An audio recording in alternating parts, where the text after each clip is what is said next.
قدیم دور کا عظیم نامور کبوتر۔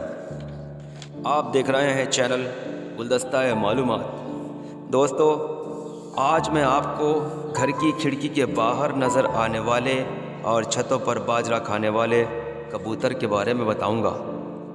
دنیا میں بہت سارے مقامات پر کبوتر چوک بنے ہوئے ہیں جہاں ہزاروں کی تعداد میں کبوتر پائے جاتے ہیں۔ دہلی میں بھی ہمیں ایسے چوک دیکھنے کو ملتے ہیں۔ یہ کبوتر مسجدوں کے گنبدوں پر کثرت سے دیکھے جا سکتے ہیں۔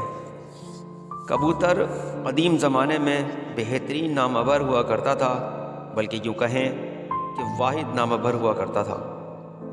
کہا جاتا ہے کہ سب سے پہلے کبوتروں سے ناموری بغداد میں کروائی گئی۔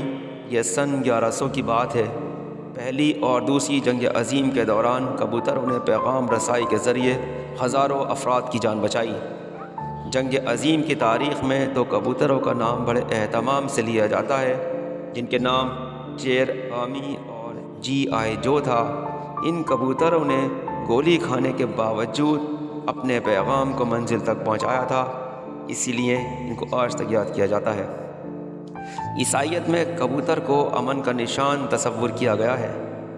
لوگ کبوتر کو اڑانے کے لیے پالتے ہیں اور اس شوق کو کبوتر بازی کہا جاتا ہے۔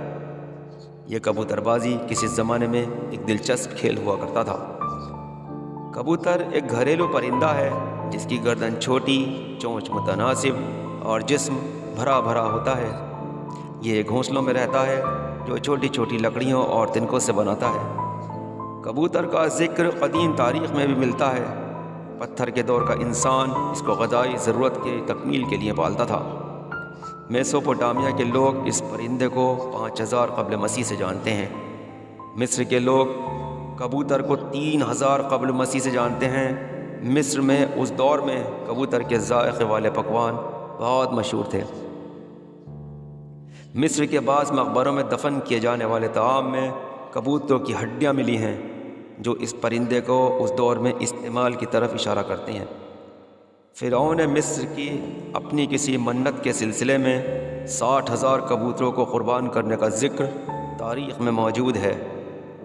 مصر میں ہمیں کئی تاریخی کبوتر خانے ملتے ہیں جو اس زمانے میں مٹی کی دیوار میں خصفی گھڑے لگا کر بنائے جاتے اور اس میں کبوتر کی افزائش کی جاتی تھی۔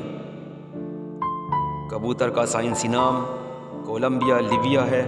یہ عام طور پر 32 تا 37 سینٹی میٹر لمبا ہوتا ہے۔ اس کے پنکھ کی لمبائی تقریباً 70 سینٹی میٹر ہوتی ہے۔ یہ جانور کئی رنگوں میں دکھائی دیتے ہیں۔ عام طور پر ان کی گردن میں مختلف رنگ دکھائی دیتے ہیں۔ ان کی بینائی تیز ہوتی ہے۔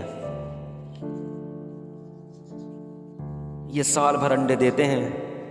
کبوتر زندگی ایک ہی ساتھی کے ساتھ گزارتا ہے۔ مادہ کبوتر 2 انڈے دیتی ہے جسے دونوں مل کر 16 سے 19 دنوں تک سہتے ہیں۔ ان میں عملی تولید ہر موسم میں پائی جاتی ہے۔ کبوتر ایک بڑا ذہین پرندہ ہے جو اشخاص کو ان کی تصویر سے بھی پہچان لیتا ہے۔ سائنسدانوں کا خیال ہے کہ کبوتر آئینے میں اپنی تصویر دیکھ کر خود کو پہچان سکتا ہے، یعنی یہ چہرے کی حد تک خوش شناس پرندہ ہے۔ یہ خصوصیت چونکہ دوسرے پرندوں میں نہیں پائی جاتی، اس لیے اس کی اپنی جداگانہ حیثیت ہے جو کسی بھی دوسرے پرندے سے اسے اس خاصیت میں ممتاز کرتی ہے۔ کبوتر میں حرف کو شناخت کرنے کی صلاحیت پائی جاتی ہے۔ کبوتر اپنی چونچ سے پانی چوس کر پینا جانتا ہے۔ دوسرے پرندوں میں یہ خاصیت نہیں پائی جاتی۔ کبوتر ہزاروں میل سے اپنے گھر کا پتہ ڈھونڈ لیتے ہیں۔ یہ کیسے ممکن ہے؟ اس کے لیے کئی نظریے پیش کیے گئے ہیں، جن میں ایک نظریہ مقناطیسی حیثیت کا نظریہ ہے، جس کی وجہ سے یہ جاندار سورج کو اپنا رہنما بنا کر مشرق اور مغرب کی سمتوں کا یقین کرتا ہے۔ ان کے بارے میں خیال کیا جاتا ہے کہ یہ زمین کی مقناطیسی قوت کو پہچان سکتے ہیں، اس لیے وہ اپنے گھر کا راستہ بآسانی ڈھونڈ سکتے ہیں۔ کبوتر 70 سے 75 کلومیٹر فی گھنٹہ کی رفتار سے پرواز کر سکتے ہیں۔ پرواز کے دوران ان کی اونچائی یعنی ارتفاع 6000 فٹ سے زائد ہو سکتا ہے۔ اس کے علاوہ یہ پرندہ زیر زمین زلزلے کی لہروں کی ہلکی آواز کو بھی محسوس کر سکتا ہے۔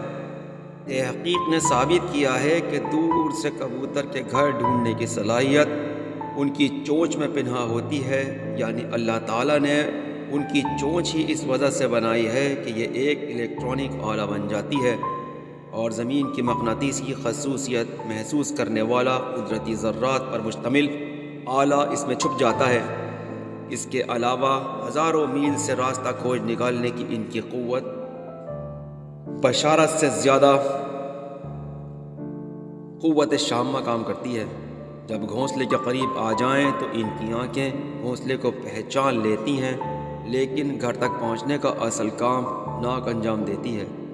تجربے سے ثابت ہے کہ اگر کبوتر کی ناک بند ہو تو وہ اپنے گھونسلے کے قریب پہنچ کر بھی آشیانہ تلاش نہیں کر سکتے۔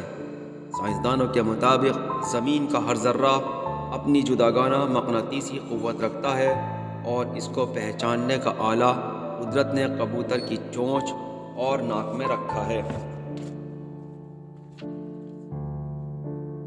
جس کی وجہ سے ہر کبوتر مقناطیسی قوت کے اختلاف کو پہچانتا ہوا اپنے گھر تک پہنچ جاتا ہے، کیونکہ اس ایک گھر کی زمین کی مقناطیسی قوت کو ذہن نشین کر چکا ہوتا ہے۔ یہ ایک ایسی مخصوص خاصیت ہے جو دوسرے پرندوں بلکہ دوسرے جانداروں میں دکھائی نہیں دیتی، اور یہ بات بالکل عیاں ہے کہ یہ خاصیت نہ پرندے کی اپنی پیدا کردہ ہے اور نہ ہی کسی ارتقائی کہانی کی دین ہے۔ یہ قدرت ہی ہے جو کبوتر کو ایسی صفات سے نوازتی ہے تاکہ اس کو دیکھ دیکھ کر انسان کے اللہ پر یقین کی کیفیت میں اضافہ ہو۔ اسی کے ساتھ میں آپ کا دوست محمد ناصر اپنے چینل گلدستہ معلومات کے ساتھ اب آپ سے اجازت چاہتا ہوں۔